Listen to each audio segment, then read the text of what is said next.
หลายบ่ชนหลายคนลายเลยลายกว่าอ๋อแถวบ้านนี่บ่หรือว่าบ้านนอกก็มีบ้านนอกบ้านน้อยบ้านพุ่นบ้านไตอ๋อพุ่นบ้านอันนั้นบ้านมันไม้ดอนสามเขาว่าอืมอืมอืมมันไม้ต้นปอกต้นผักครับอืมอืมทั่วแล้วเขาเอาหลายเนาะเขาเอาลายเขามีดิอืมอืมอืมแบบเฮ็ดกินเชอเขาเลยกับมาแบบนี้ว่าจะน้อยไปใหม่บ่หรือว่าบ่ได้ไปไปไม่เคยเขาขาเขาบริขาบริไปโอ้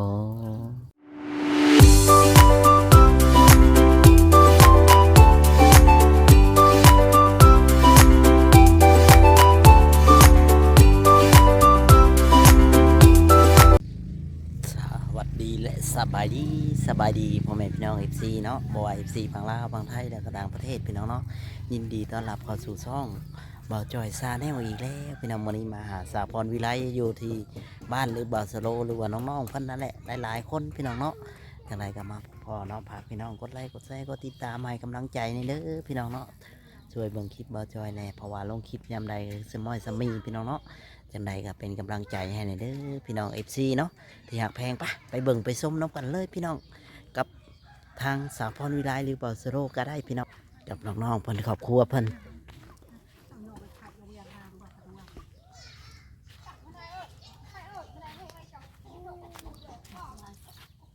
สวัสดีเอ้ยขึ้นยกผ้าใส่กันนี่สวัสดีบัสโลอืมมาใช้กินนี่นะมาแต่เป็นเห็ดกินดอกนี่ดิยังบ่แล้วบ่แล้วเห็ดกินบืนอีกโอ้แบบว่าไปซอยเพิ่นไปซอยเพิ่นอ๋อเพิ่นมื้ออื่นเพิ่นงานตอนแรงเพิ่นงานบ่งานมื้ออื่นนี่เขากินชีควายอ๋อมื้อนี้เพิ่นเฮ็ดกินหยังก่อนนี่งูอ๋อเพิ่นขางัวตัวหนึ่งเนาะตัวนึงบืนกับซองโต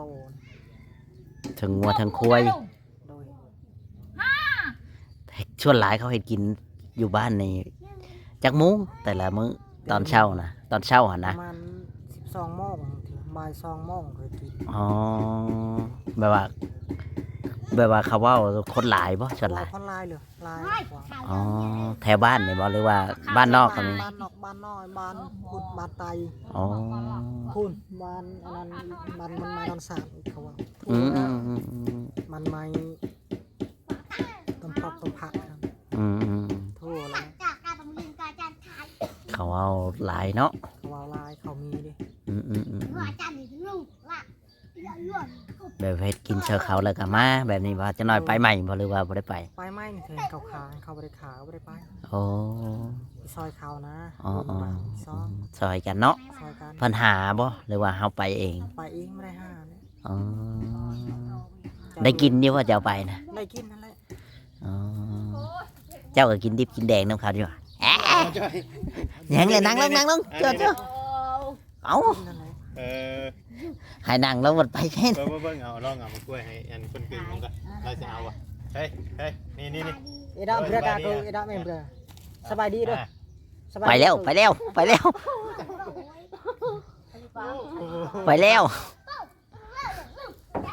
เราถือผ้าเราหอยย่านผ้าแล้วดิเริ่มเพลียเนี่ยดาเริ่มเพลียนางดาวเลยเนี่ยกวยเลย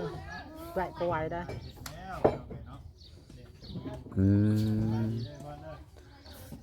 มื้อวานมื้อชื่นนี่กินนี้บ่กินนี่แหละซอยอยู่ในบ้านเลยอ๋อแต่ว่าคันอยู่ในหมู่บ้านนี่คือว่าเจ้าก็ไปทุกเฮือนบ่ไปอ๋อแบบเฮาบ่ได้มีหยังเฮาก็ซอยเฮือซอยแห้งเนาะซอยเฮือซอยแห้งเจ้าบ่ไปหมูก็บ่ไปนี่ว่าบัดทีเจ้าเนาะบัดทีเจ้าดิ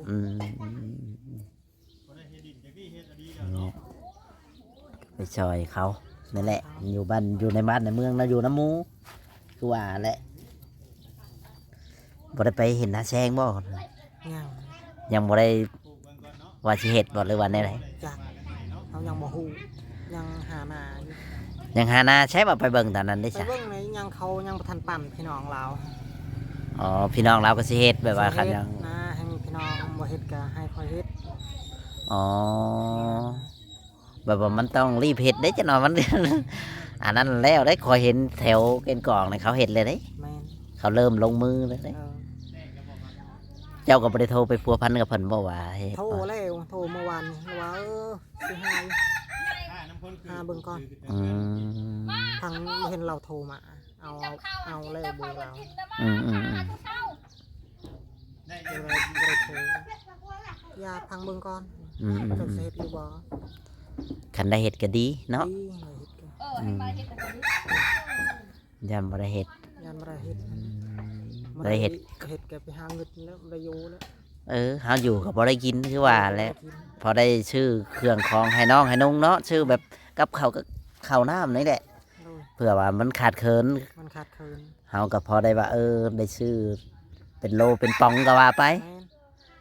หั้นนะ เฮ็ดถาดนั่นแหละ อืม เฮ็ดปลาอยู่แล้วบ่มี ทานแถวนี้เจ้าสิเอาไม้อยู่ไสนาจะมีบ่ถ้าไม้น่ะ ไม่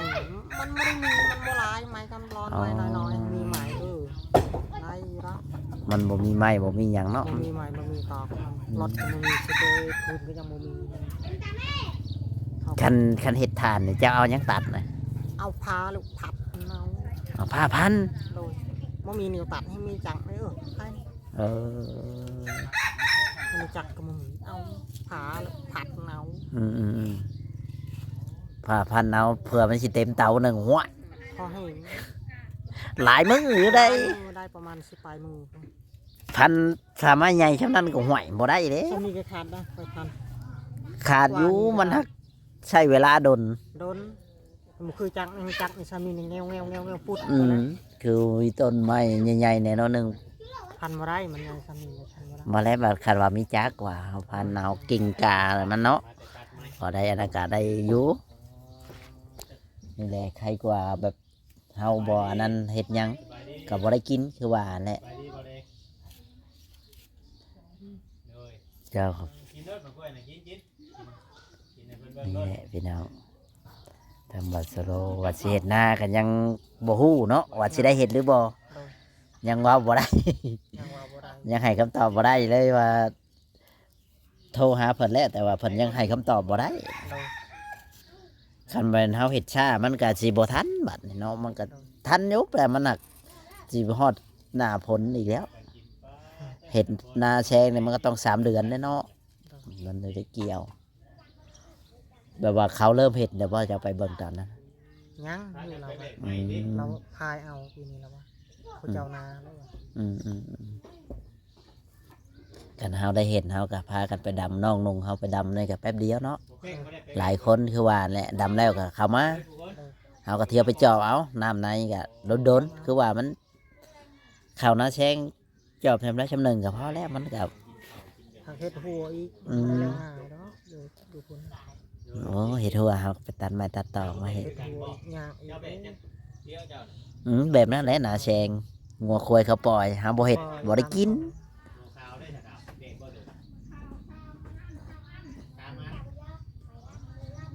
นี่แหละไก่ผักแล้วบ่ไก่นะ เดินยัง ยังเนาะได้จักหน่วยแล้วทั้งหมด ได้บ่ประมาณ10หน่วยบ่คอยก็บ่ได้เบิ่ง อ๋อมาเบิ่งมาได้ยังนี่แหละมาสโล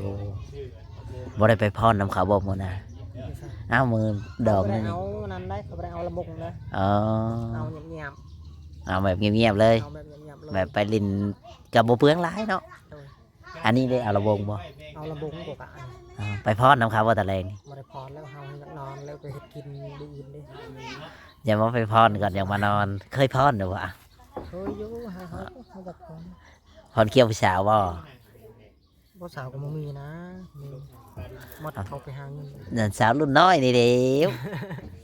เล็กน้อยก็มีอยู่ดอก แต่บ่กล้าดิ ที่บ่กล้ายอม อืมแต่ว่ารุ่นใหญ่นะมันกับบ่มีแล้ว มีแต่ไม่ห้างไม่ไม้เพื่อนหลายเนาะอืมแต่ไม่ห้างไม่ไม้แล้วพี่น้องเนาะทำมาแต่เนาะเดี๋ยวคงคนหลายบ่ให้กินนะ หลายได้ประมาณ10ปลายคน อ๋องัวโตบ่ใหญ่ปานใดมั้งอยากแล้วไว้ บ่ได้ง่ายงัวเฒ่า อ๋อแบบชวนหลายเขาเผาบ่หรือว่า บ่เขาพักเอา แหกหนังออกบ่ บ่เขาลวกแล้วเขาลาบเอา บดที่ว่าเฮากะหนังมันบ่งัวขาเป็นโตนั่นในวันเฮ็ด โด นั่ ย น นั่นแหละ เอากะหนังมันเอาออกต่างหาก เอาต่างหากนั่น อืม ตัวเอาน้องอยู่เพื่อนบ่ ส่วนลาบแล้วก็ลวกเนาะแบบผักซีนผักหยัง เนาะข่าวได้ไปนะแม่ เคยบ่แบบว่าไปเฮ็ดกินนี่เอามาผักน้องผักนงนี่ บ่ได้ได้เอามาขอหายได้มา ขอน้ำเขานี่แหล้วมาสู่น้องสู่นงกิน บ่ได้ขอแล้ว บ่กัด ยันบุกเขาดิแกงเขามันเขาเสียหายมือ อื ไป ม กินอยู่หันก็ได้ดอก ถ้าไปกินน่ะได้ โดย เอาถ้าว่าเฮาสิหิวมาหิวหยังในบ่กล้า บ่ได้ บ่มีบ่คนหิวมา บ่มี อ๋อ เฮ็ดอยู่นำคือเขาหายอยู่คอยบ่เฮ็ดดอก บ่ยันว่าเจ้าเห็นคนอื่นน่ะนะเจ้าบ่เฮ็ด คนอื่นบ่เห็น ยันว่าขอโอ้ยขอมือให้ลูกให้หลานเด้ออย่างฉันอย่างสิบ่มีเนาะเออ ที่เขาเราจับผมผิดก่อนเราหมักจับ บ่ได้ไปเฮือนน้องลอยบ่ของมือนี่ บ่ได้ไปเลยเฮ้ยมันไกลเลยมีเวียกหลายเฮาก็ อืม เรื่องแบบนี้แหละเฮ็ดดอก ยันว่าไปเยี่ยมน้องเยี่ยงหนุ่ม บ่ได้ไปแล้วมันไกลนอนเวลาไปดอก เออ บ่ไป เอาเวลาอย่างไรไปเนาะ ไปอยู่ดอกนอนเวลาไป อืม ไปได้หมดก่อน ยันว่าไปเบิ่งน้องเบิ่งนุ่งอย่างฉันอย่างสิ ไปอยู่ดอก อ่า ฮอดเวลายังได้ไป มันบ่มีเวลากับบ่ได้ไปเนาะคือว่าอะไรไปตัวหนึ่งกับวิทย์ตัวหนึ่ง แม่นเวทตัวนี้ไป อืม จะโรยกินข้าว ไปตัวหนึ่งวิทย์ตัวหนึ่งพี่น้องเลยคือเบาสโลนี่แหละขันสิไปกะเบิ่งน้องนี่เนาะ โดย แล้วเสือกะขันเฮาไปแบบนี้กะบ่บันไดเนาะ โดย ก็ไปได้เยอะเล็กๆน้อยๆทางบ่าวลาวบ่ได้เข้ามาบ่ ยังบ่เห็น จากเมืองแต่เราบ่ได้เข้ามา 20,000 อ๋อสองมือแล้ว เราก็ข้าวเวียกคือกันงานดองคือกันแล้วว่านะกันเลยคือได้ยินว่าติดดองติดหยังนี่แหละหรืองานบุญบ่หรือวันไหนใดนี่แหละ อ๋อ อืม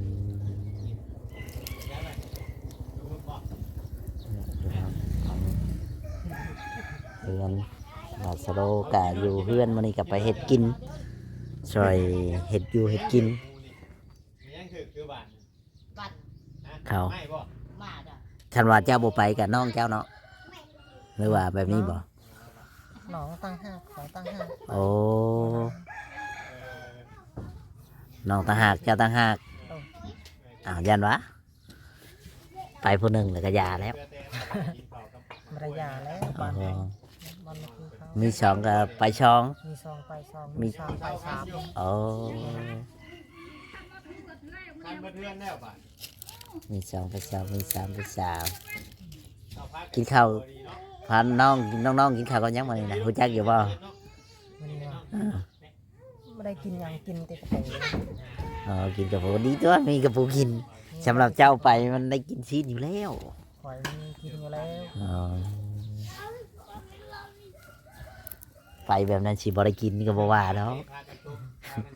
ไปแบบนั้นยันว่าบ่กล้ากินของเขา กล้าอยู่แล้วคือมันก็เสียนไปสร้างคนอีกมาเป็นคนอื่นคอยก็ยังกล้าที่จะ อ๋อ มารยาทนัก เรื่องกินเนาะเจ้าของอยากบ่กินบ่กล้ากินเนี่ยห้วยบ่ไปก็อยาเด้อแบบนั้น มาไปกับยาอย่างนั้น อยากได้ขันคือน้องแดงเจ้านี่เนาะอันนี้อาจสิบ่ได้กินอีหลีครับว่า คอยไปใส่ก็ได้กินหมด อื ไป ม ใส่ก็ได้เอามารยาทอะไร อืม เอาอะไรผิดนะ แม่น ในครบไง ยานคนแล้วก็ได้กินข้าวแล้วยากแล้ว แม่นั่นแหละครับขันเฮายานคนกับ่ได้กินคือว่านั่นแหละ ยังกินใส่ก็ได้แล้ว ใช้หน่ะใช้กบใหญ่น่ะ กินแล้ว กินแน่เจ้าไปหาลูกไผ่เองก็ได้ด้วยกันบ่ ไปหาไทยได้กบนะ ไปหาบ้าน โอ้เจ้าของ อ๋อ โอ้เก่งแท้ว่ะมีแต่คนมา นี่ได้มาลงแถวนี้บ่ได้บ่แถวคูไปแถว ได้ ขันไปหาเนาะขันเฮาไปมันต้องได้บ่ได้หลายก็ได้น้อยคือว่านั่นแหละ เอาน้องลงอยู่ครับแท็ก มันอยู่ในหูเด้เนาะฉลาด ตัวนี้ อืม มาพี่ลูก ไปแม่มาเอาเลยไปไป มาพี่ นี่แหละพี่น้องช่วงนี้จะ ลงไปจังหน่อยจะลุกจะลงไปถ่ายอยู่เดินก่อนไปลงแม่ไป แถวบ้านนี่เขาก็เห็นนาแชงหมดบ่แล้วแต่หรือว่าแล้วแต่ เขาไปเฮ็ดผู้เฮ็ดก็ว่าเฮ็ดผู้บ่ได้ก็บ่ได้เฮ็ด อ๋อ บ่ ไรเขา200-300 อ๋อผู้มันบ่กุ้มกินเนาะเขายังไปเฮ็ดกันว่าเขามีบ่อนเฮ็ดว่าผู้บ่มีกุ้มกับบ่ได้เฮ็ดคือกันนั่นแหละมันบ่มีแบบคือน้องผายนี่เขาบ่ได้เฮ็ดหน้าแชงบ่น้องผายนะที่เขาป้านนั่นแหละเขาป้านไว้เห็นหยังจ้ะ เขาปานเอาไว้กินเอาไว้ป่าเอาไว้ให้งูกินน้ำแล้วได้ อ๋อตะกี้มันเป็นห้องบ่หรือมันเป็นยังไง เป็นห้องนอน แล้วเฮาก็มาปั้น เป็นคันพายเนาะโอไก่เติบเลยเนาะเผื่อฮอดผูกพายเคยบ่ไปหากินอยู่คนนะ เคยแล้วเฮาใส่หมอกไปน้ำหมอกไปกับป่า ก็ได้อยู่วะ ไป แต่มันก็พอได้กินเล็กๆน้อยๆนี่นะ น้อยมันบ่หลาย แม่น